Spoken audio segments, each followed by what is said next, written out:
एक तरफ देश में आज़ादी के अमृत महोत्सव का बरस चल रहा है, तो दूसरी तरफ देश में आज़ादी पर ही बेसिर पैर के बहस हो रहे हैं। इन बहसों के जो मुद्दे हैं वो कुछ इस तरह से हैं: भीख की आज़ादी, 99 साल की लीज़ की आज़ादी, असली आज़ादी, नकली आज़ादी।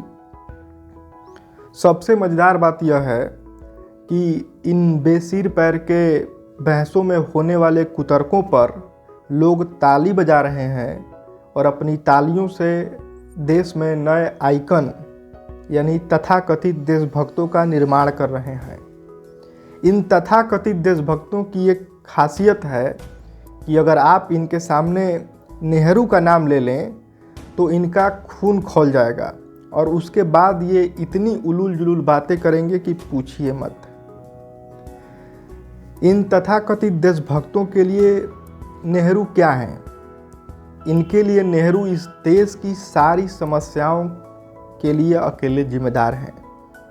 महंगाई के लिए जिम्मेदार हैं, भूखमरी के लिए जिम्मेदार हैं, बेरोजगारी के लिए जिम्मेदार हैं, आतंकवाद के लिए जिम्मेदार हैं, देश की खराब शिक्षा व्यवस्था और खराब स्वास्थ्य व्यवस्था के लिए नेहरू जिम्मेदार हैं। कुल मिला जुला कर इस देश का बेड़ा गर्क कर दिया है नेहरू ने। ये जो यही मानते हैं ये देशभक्त। और इन देशभक्तों के हिसाब से जितने भी समस्याएं मैंने गिनाई हैं, उन समस्याओं के निराकरण के लिए 2014 से ऐसी योजना चल रही है कि मानो कुछ वर्षों के बाद देश में समस्याएं रहेंगी ही नहीं। लोग एक दूसरे से बल्कि पूछेंगे अचंभित होकर, अरे भाई ये समस्या क्या चीज़ होती है, हम तो किसी समस्या को जानते ही नहीं हैं। लेकिन इन बेसिर पैर के भाषणबाजियों से परे भी एक असल में भारत है जिसकी ज़मीन पर समस्याएं हैं। वहाँ का वह आम नागरिक जो सड़क पर सोता है, उसे इस बात से कोई मतलब नहीं है कि उसे आज़ादी लीज पर मिली है, वो असली आज़ादी उसको मिली है, नकली आज़ादी मिली है, उसको इस बात से कोई मतलब नहीं है। उसको अपने पेट से मतलब है। और उस आम नागरिक के लिए भारत 1947 में आज़ाद हुआ था 15 अगस्त को, और उस आज़ाद भारत के पहले प्रधानमंत्री थे पंडित जवाहरलाल नेहरू, जिनकी आज 132वीं जयंती है। नेहरू को हमें जानने के लिए हमें आज के हिसाब से उन्हें नहीं देखना पड़ेगा, हमें 47 के हिसाब से उन्हें देखना पड़ेगा।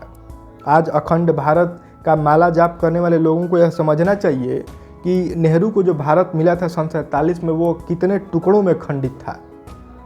उस दौर में देश की विकास दर क्या थी, साक्षरता दर क्या थी, बंटवारे की आग में झुलसे इस देश की स्थिति क्या थी।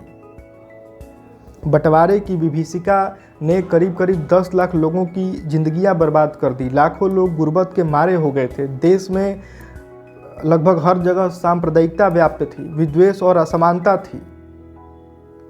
इसके अलग देश में करीब 550 से अधिक रियासतें थी जिनको एक करना था। उस दौर में लगभग यह असंभव सा लगता था कि इस देश की 36 करोड़ जनता की रोजमर्रा की जरूरतों को कैसे पूरा किया जाए। उसके बावजूद नेहरू ने आज़ादी के अपने पहले भाषण में लोगों को यह भरोसा दिलाया, यह विश्वास दिलाया कि हम नियति से साक्षात्कार करने जा रहे हैं। लेकिन सवाल तो तब भी था कि उस दौर में जब देश की बदनीयती ऐसी थी, तो इस दौर से उपजी जो नियति होगी उसकी स्थिति क्या होगी।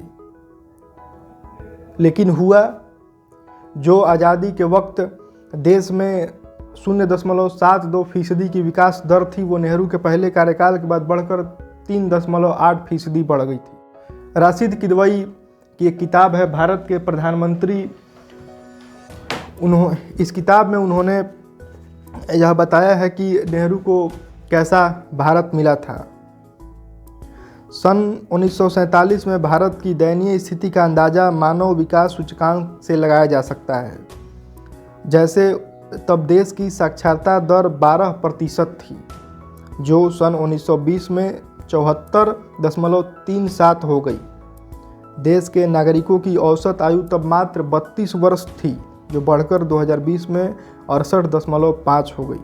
ब्रिटिश शासकों ने भारत बल्कि भारतीय उपमहाद्वीप को बुरी तरह नुकसान पहुंचाया। कैम्ब्रिज जैसे प्रतिष्ठित शिक्षण संस्थान के इतिहासकार ऑगस्ट मेडिसन का शोध हमें बताता है कि सन 1700 में वैश्विक अर्थव्यवस्था में भारत की भागीदारी यूरोप के बराबर यानी 23.3% के करीब थी, लेकिन 1952 में यह घटकर मात्र 3.8% रह गई थी। इससे सहज ही यह अंदाज़ा लगाया जा सकता है कि नेहरू को कितना कमज़ोर भारत मिला था। उनके पहले कार्यकाल के बाद रजवाड़े अतीत बन चुके थे, भारत एक हो चुका था। उस दौर में जब भारत की साक्षरता दर 12% थी केवल, तो सोचिए कि उस दौर में साइंटिफिक टेम्परामेंट की कितनी ज़रूरत रही होगी। तब नेहरू ने IIT, IIM, एम्स जैसे संस्थानों की नींव रखी। तब पर्याप्त मात्रा में सड़क और रेलगाड़ी नहीं थे, तो अंतरिक्ष संस्थानों की स्थापना उन्होंने की। लेकिन आज के जनमानस से ये मुद्दे गायब हैं। शिक्षा, स्वास्थ्य कोई मुद्दा नहीं है, साइंटिफिक टेम्परामेंट कोई मुद्दा नहीं है, और बेफिजूल की बहसबाजी चल रही है आज़ादी के ऊपर। आज़ादी के इस अमृत महोत्सव में नेहरू बहुत प्रासंगिक हैं। हालांकि वह युग पुरुष नहीं थे कि उनमें केवल खूबियां ही खूबियां थीं, खामियां भी थीं। और आज के हिंदुस्तान अखबार के संपादकीय पेज पर शशि शेखर का लिखा आप लेख पढ़ सकते हैं कि उन्होंने चीन के मसले पर और शेख अब्दुल्ला की गिरफ्तारी वाले मसले पर नेहरू के विरोध में लिखा है। और नेहरू से जो गलती हुई थी शेख अब्दुल्ला की गिरफ्तारी को लेकर, उन्होंने इस बात को स्वीकार भी किया था सार्वजनिक मंच से कि मुझसे गलती हुई थी। आज दौर कितना बदल चुका है, क्या मजाल कोई अपनी गलती मान रहा है कि उनके दौर में उनकी पार्टी कितनी लोकतांत्रिक थी। उनसे मतभेद रखने वाले लोग उनकी नीतियों का विरोध करते थे और उन कैसे पार्टी छोड़कर अलग भी हुए। लेकिन आज का दौर क्या है, क्या मजाल कि कोई मंत्री प्रधानमंत्री की नीतियों का विरोध कर दे? ऐसा देखने को नहीं मिलता है। तो नेहरू पर केवल आरोप लगाने वाले लोगों को यह सीखना चाहिए कि उन्होंने जो साइंटिफिक टेम्परामेंट की शुरुआत की इस देश में, शिक्षा और स्वास्थ्य जैसे मुद्दों को अहमियत दी, उन पर भी कुछ काम होना चाहिए।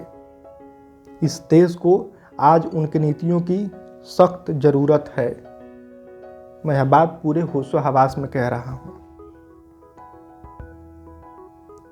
मैं हूँ कुमार ऋषिकेश और आप देख रहे हैं लोकमान्य खबर। नमस्कार।